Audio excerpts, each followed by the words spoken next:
everybody, it's your boy the Kryptonian saying here, and I'm bringing you another One Piece chapter review. This time I'm doing One Piece chapter 15, Gong. Now this chapter picks up where the last one left off. We see the mayor, he's challenging Buggy, and it's pretty ballsy of him. You know, I really respect this character for doing it, and what he's basically doing is just like with Chocho, he's standing up for his treasure. And he's standing up for what he believes in. He's willing to fight for it. And it really makes me remember what Luffy told Nami, that when you take on pirates, you have to be able to be willing to put it all out on the line. And that's exactly what the mayor of this town is doing. And he's actually got a little bit of honor about himself, because as he calls out Buggy, he tells him, "Get down here and fight me." And before Buggy can actually respond, because the only thing that we've heard Buggy say to him is, "Who are you, and why are you here, and how do you want to die?" You know, like, he's pretty arrogant, but he's the villain for, you know, this part of the arc, or this arc. So, you know, I understand it. It's pretty cool. But we see one of Buggy's shipmates, crewmates. He's his second in command. His name is Kabaji the Acrobat. And he's got this funny looking design, but the cool thing about him is he is able to pull a sword out of his mouth. That's, again, I'm trying to limit these Naruto parallels, but it's kind of hard not to when you look at Orochimaru, then you look at this guy's face, and you see how Kabaji is able to pull a sword out of his mouth the same way Orochimaru pulls a grass sword out of his mouth. But Kabaji actually doesn't get to fight in this chapter, because Buggy says, you know what, he called me out. Since he called me out, I'll deal with this.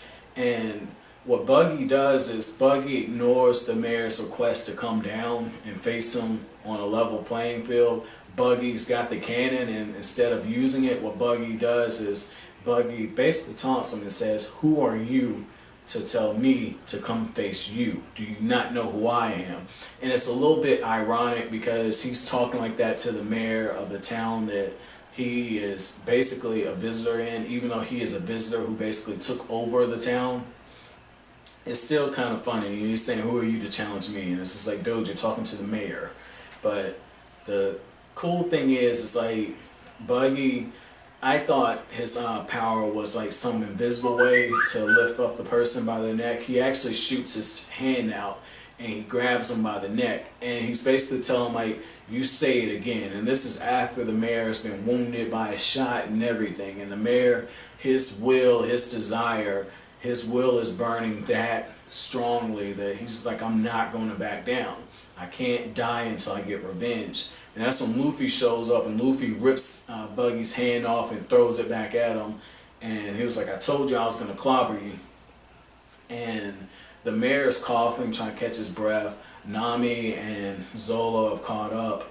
And the mayor's like, "You stay out of this. This is my fight." And Luffy's way of dealing with it, instead of trying to civilly talk to him, Luffy knocks him unconscious. And it's something I've grown to be used to, for him to do that, because if you remember back in, I think, chapter 2 or 3, when he met Kobe, Luffy just punched him because he felt like it, because Kobe was talking too much or was talking down on himself. It was just like, okay, whatever. And Zoro actually says, "That's actually pretty smart that you did that, because this guy would just get in both of our ways. Probably would have got himself killed." And Nami is, you know, obviously upset, because she's like, "You didn't have to resort to violence to do it." But when you think about it, he kind of did, because they would have been fighting, and because this guy is so gassed up and he's got the battery in his back, he probably would have either got himself killed or put one of them in a situation where they'd have to protect him, or worse, they'd have to make a decision. You know, like, that type of stuff happens in combat. So I thought that was pretty smart and forward thinking of Luffy. It really shows that he's not as dumb as he thinks. I mean, as dumb as he acts. And maybe it's just concerning combat, I'm not sure. But, you know, basically Buggy is like, "I don't know what this guy is. I don't know why he's here. I'm going to blow him up." And he tells him to get a Buggy ball for him. And what he ends up doing, he shoots the ball at Luffy, and both Nami and Zoro are freaking out, and rightfully so. Like, those Buggy balls are extremely powerful, right?